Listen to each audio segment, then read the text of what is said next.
The Roxy Theater in Missoula celebrates Groundhog Day in fitting fashion. A man who led deputies on a foot chase through Lakeside appears in court. And the 59th Whitefish Winter Carnival kicks into high gear with a chili display. Powered by the Montana Television Network. This is the 10 o'clock news on KAJ, Montana's news leader. Good evening and thanks for joining us. I'm Don Fisher. Northwest Montana saw plenty of precipitation today, and it looks to stick around as we inch closer to the weekend. Our Storm Tracker weather team is seeing a large plume of moisture entering our area from the west, which should bring snowfall, especially in those high elevations. But for more on what you can expect in your area, let's toss it over to Chief Meteorologist Aaron Yost, who has our first forecast. Aaron.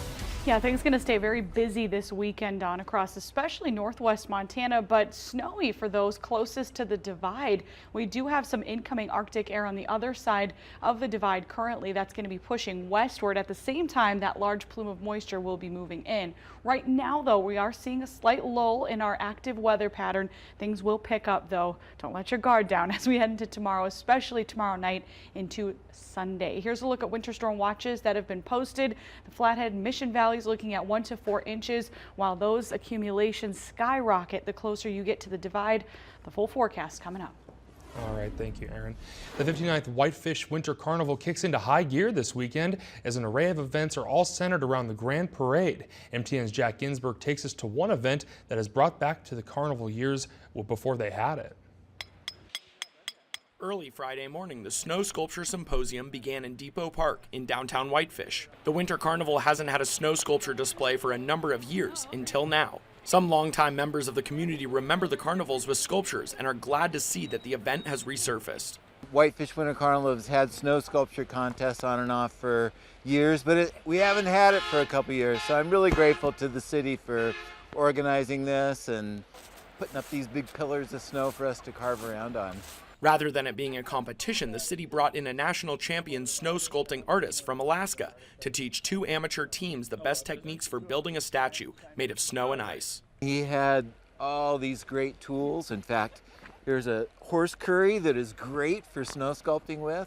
And he brought out tools and gave us a little line out about some basic things that can help move things along. So it's been a great event so far. In the spirit of the carnival, Coates' team decided to make a Yeti sculpture, as Coates himself recently published a book about the mystical backstory of the carnival. Since Uller and the Yeti has just come out, we thought, you know what, we're going to take some characters from that book and put it into a snow sculpture for Carnival this year. Whitefish Parks and Recreation organized the event, and Community Service Coordinator Carla Besky says they will continue to build snow sculptures in the coming years, but whether it stays a symposium or becomes a competition is still up in the air. Of course, it's our first year, so we're going to see how everything goes this year and then decide how we want to move forward, but there's been a really great community reception of the Snow Sculpture Symposium, and everybody seems really excited, and we're excited to have 3 great teams here today. Belsky added that it will be a nice addition to all the other events going on downtown this weekend. People can enjoy the Winter Carnival festivities such as eating pie or going to the pancake breakfast or viewing the parade and then coming to Depot Park and enjoying the Snow Sculpture Symposium. So we're really excited to bring this back to the community. The teams have until Sunday afternoon to complete their snow sculptures. Jack Ginsburg, MTN News, Whitefish. And the Grand Parade starts at 3 p.m. tomorrow in downtown Whitefish. An armed man who prompted a manhunt in Lakeside last month appeared in court for the first time today. 30-year-old Kevin Ray Mitchell of Libby pled guilty to burglary yesterday in Flathead County District Court. Prosecutors say in court documents that an alert was sent out last month in the Lakeside area asking neighbors to lock their doors. A manhunt then ensued for Mitchell, who was considered armed, dangerous, and under the influence of drugs. The 2-Bear Air helicopter joined in the search near Camas Creek, and with the help of thermal imaging technology, responding SWAT officers were able to locate Mitchell and take him into custody, and he is due back in court for sentencing in mid-March. A man is facing felony charges and decades in prison after deputies say he was producing meth inside his vehicle, which was left parked in front of the Kalispell Kmart. 29-year-old Nicholas Wayne Gimble faces felony charges of operating a hidden meth lab, felony criminal possession of dangerous drugs, as well as a parole violation. The incident happened Monday around 1:30 a.m. when a deputy with the Flathead County Sheriff's Office checked on the vehicle parked in front of Kmart. He discovered the vehicle was running and a driver was inside asleep, along with ingredients often used to make meth also inside. Gimble faces up to 40 years in prison if convicted. A former Florence doctor won't serve his prison sentence unless the Montana Supreme Court affirms his conviction. This fall, a jury found Dr. Chris Christensen guilty of nearly 24 felonies, including 2 counts of negligent homicide. Ravalli District Court Judge Jeffrey Langton sentenced him to 20 years in prison with 10 suspended for all 22 felony counts, but doesn't mean that he is headed to prison right away. He will remain free on a $200,000 bond until the appeal process is over. During sentencing, Langton said that Christensen had a history of prescribing extremely shocking amounts of opiates, but the judge said that he took into account the supportive statements of more than 50 people who spoke on his behalf when determining his sentence. The appeal process could last close to a year, but Langton says he expects the High Court to give the proceedings a thorough review. In the meantime, Christensen is not allowed to practice medicine.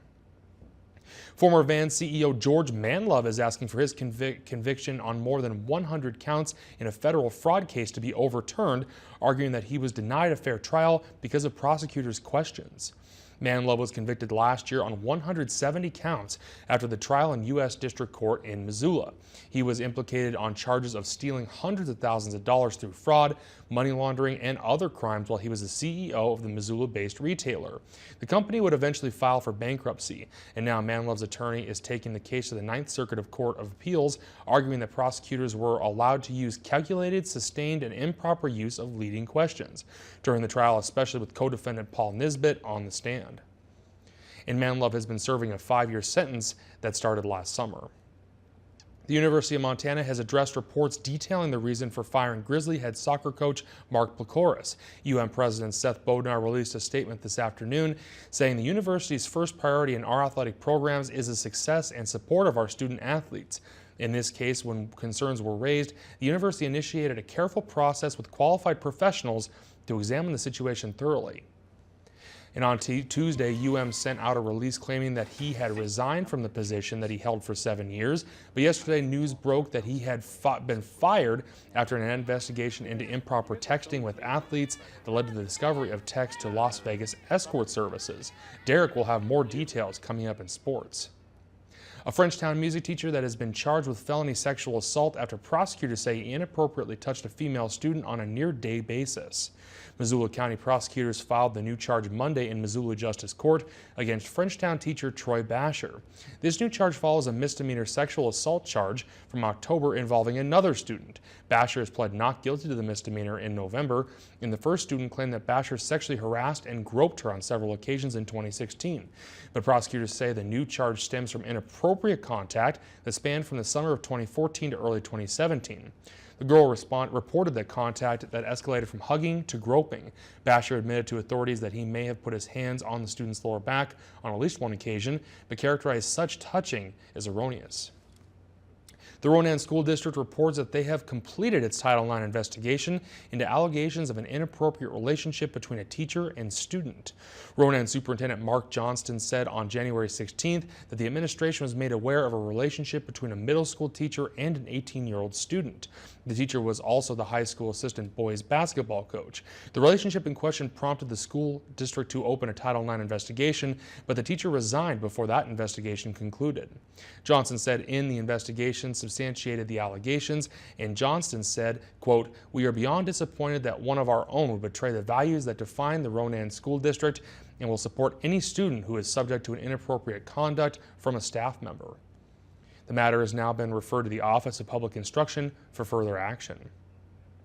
The sentencing hearing for a disgraced former U.S. gymnastics teacher Lori Nassar erupted in chaos this morning. Randall Margraves, the father of the 3 victims, asked the Michigan judge for time alone with him. When the judge said no, the man lunged at Nassar and had to be tackled and restrained by bailiffs. At least 265 women have come forward with stories about his abuse, and Margraves has since apologized for his actions, and he faced jail time and a fine, but was released after being arraigned on contempt charges. Coming up, Aaron has the latest on this winter system moving into the region and our watches and advisories. And listen up, winter enthusiasts. Whitefish Mountain Resort is reporting impressive snowfall totals and the best conditions in a decade. Find out just how much when we come back.